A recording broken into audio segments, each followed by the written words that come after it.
Ebbene, cari Aquile, ha avuto un grandissimo successo l'ultimo intervento qui ad Aquile Libere dell'avvocato Luca Campanotto, che ci ha parlato di plurilinguismo. Un grande successo, tant'è che abbiamo voluto riaverlo qui con noi e lui ha accettato il nostro invito, è qui con me appunto l'avvocato Luca Campanotto, per parlare, caro Luca, di un compleanno. L'anno scorso, 2019, la legge 482 del 99 ha compiuto 20 anni. Di cosa si tratta? Che cos'è questa legge? È la legge della Repubblica Italiana sul plurilinguismo che riconosce e promuove le 12 comunità linguistiche autoctone che si trovano in Italia. Qualcosa è stato fatto in tutto questo tempo, in questi 2 decenni.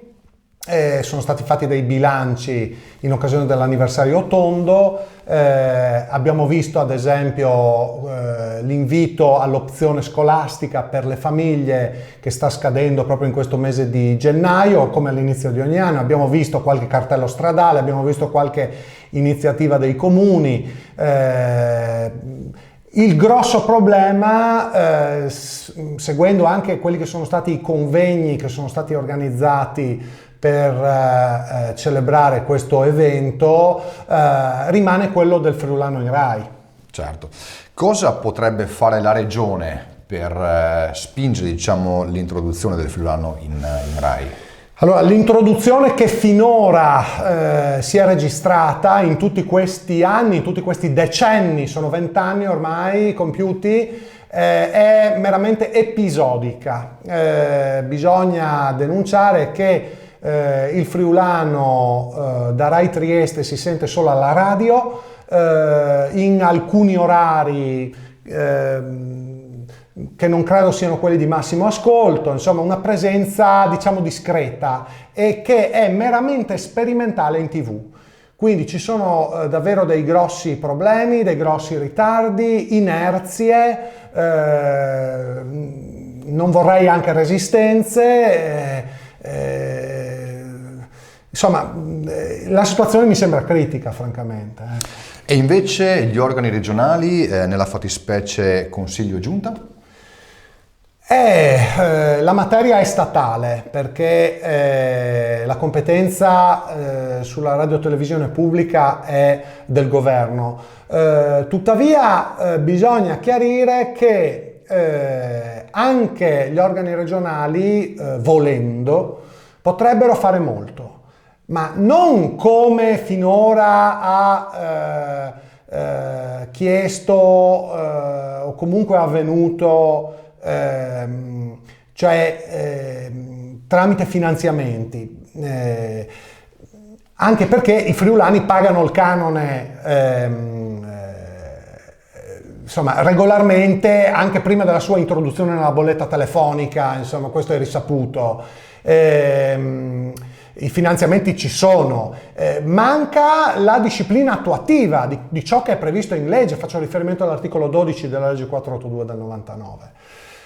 Questa disciplina attuativa è vero, è di competenza statale, ma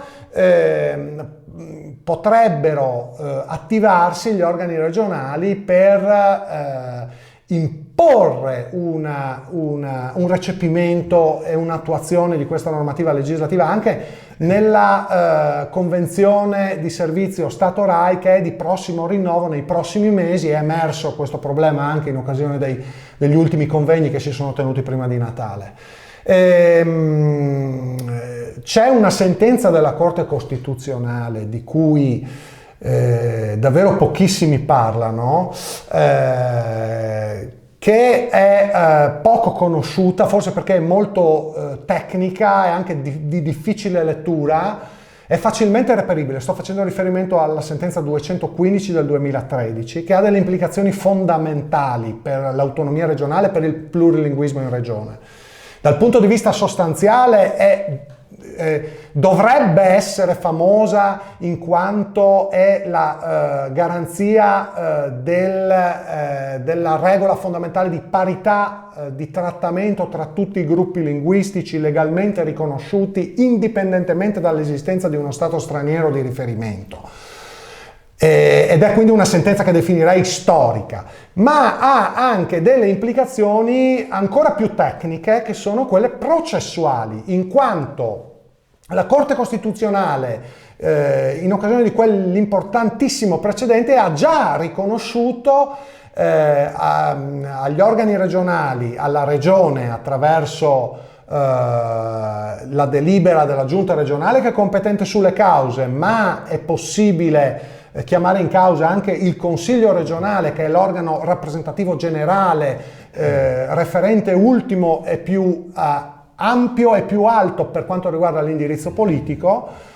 Alla regione, dicevo, autonoma Friuli Venezia Giulia, sulla base dell'articolo 3 dello Statuto speciale, è stata riconosciuta la legittimazione attiva alla difesa anche in sede giurisdizionale, anche costituzionale, anche in via principale del plurilinguismo regionale quale fondamentale obiettivo fondativo di questa autonomia.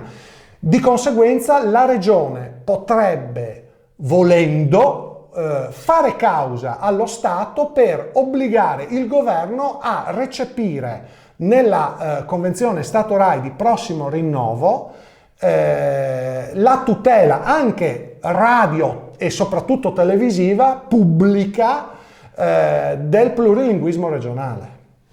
Un grazie all'avvocato Luca Campanotto, come sempre disponibile ai suoi interventi, ai nostri inviti, un tema molto particolare, molto caldo, e ti invito anche per una prossima edizione su cui torneremo sul tema caldo del plurilinguismo.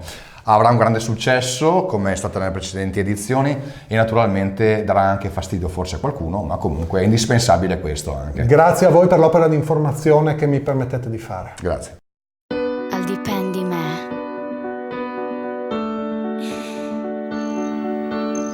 Al dipendi me. Al dipendi me e di te.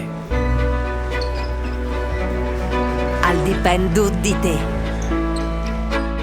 Al dipendi no. Come al dipendi altris. La lingua ie vive, se le fasin vivi, al dipendi no.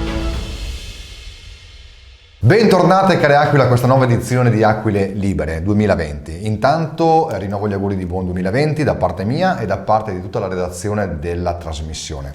Aquile Libere, come ben sapete, è una trasmissione che è stata ideata ed è curata da Aquile dal Friul, che è l'unico movimento friulanista oggi esistente. E il presidente di Aquile dal Friul è Luigi Gambellini, che è qui con noi oggi. Ciao Luigi. Bene Luigi, anno nuovo ma situazione regionale pare ancora vecchia. Quali sono le crisi attualmente aperte? E sono tante, che tra l'altro l'attuale giunta regionale aveva promesso di debellare tempestivamente. Puoi elencarcele? Certo, la più importante è sicuramente la crisi di rappresentanza del Friuli. Quando dico Friuli intendo i territori dell'ex provincia di Pordenone, di Udine e di Gorizia, dalle montagne fino al mare. Ecco, e attualmente con la soppressione delle province non abbiamo nessun ente istituzionale che rappresenti questo territorio. Ci avevano promesso la giunta Fedriga appunto di creare queste province, questi territori, però attualmente questo non è ancora di fatto stato fatto, non è operativo, e quindi noi abbiamo un territorio che nei confronti della regione non ha praticamente un rappresentante.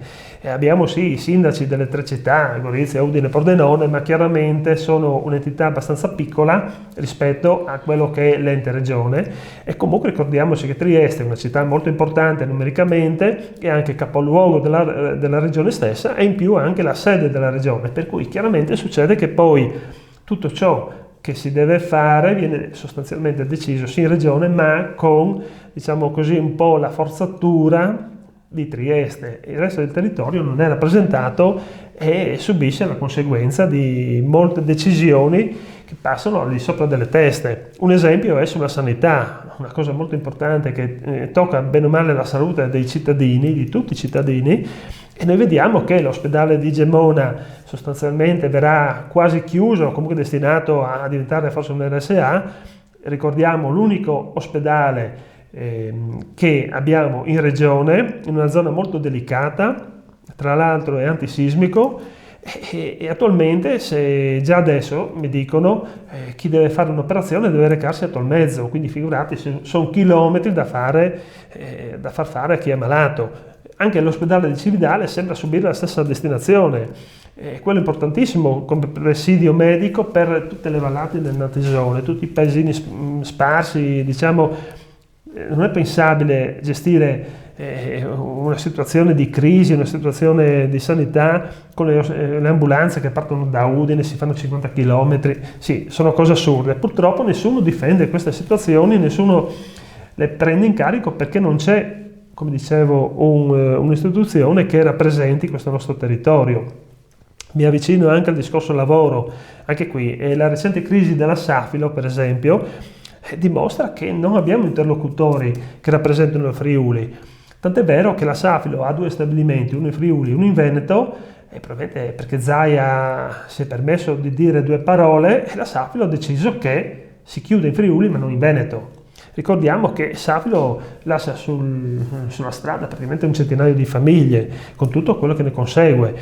E poi abbiamo i giovani che vanno all'estero, non trovano lavoro qui da noi, oppure giovani che rimangono qui ma sono di fatto disoccupati, perché se le aziende non operano, non lavorano, chiaramente non c'è lavoro. È una situazione molto molto delicata e, come dicevo, non essendoci nessuno che ci rappresenti, dico come Friuli, la regione fa un po' quello che vuole. Ecco, questo è un gravissimo problema, è il principale secondo noi. Quale potrebbe essere l'impatto nell'ingresso nella vita politica regionale di un movimento come Aquile della Friuli? Ma sicuramente un movimento come il nostro è un movimento territoriale, quindi deve rispondere a chi ha eletto, diciamo, i propri rappresentanti, a chi ha dato il voto e quindi ai nostri cittadini, ai nostri corregionali. Quindi sicuramente faremo l'interesse dei friulani. Se i partiti italiani, diciamo di destra e di sinistra, dicono di farlo, quanto più noi lo faremo. Quindi noi siamo molto più vicini a quelle che sono le sensibilità e le richieste dei cittadini. Ma soprattutto senza seguire nessuna direttiva imposta da nessuna segreteria. Certo, magari lontana a Roma o a Milano.